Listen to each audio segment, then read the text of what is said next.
Salam aleyküm. Salam, xoş gəlmisiniz. Bu nə maşındır belə? Bu Avatar 12 modelimizdir. Neçədir? 52.900 dolar. Niyə alan yoxdur ki? Su qiymət nədir? Nəsə, ödəniş necədir sizdə? Nağd, kart. Liboy variant. Açarı ver. Açarı ver. Bu kartla olur əməlim. Açarı ver, fərq eləmir, açarı ver.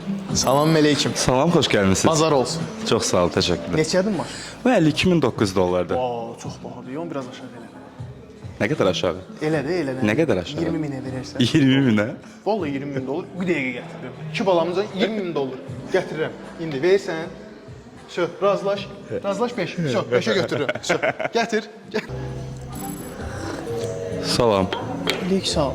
Qardaş bu nə maşındır belə? Bu Avatar 12 modelimizdir. Neçədir?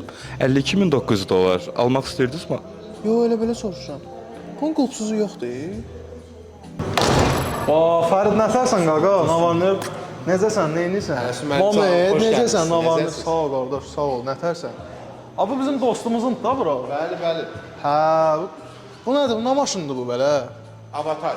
Avatar da bu istehsalçı bizim dostumuz da. Nəsə onun açarını ver görüm bura. Açarını ver görüm bura ona. Salam, xoş gəlmisiniz. Öz yuxarı qalxdı bu. Ödəniş nə? Kartla. Kartla. Məndə kart yoxdur ancaq mən. Nağddır.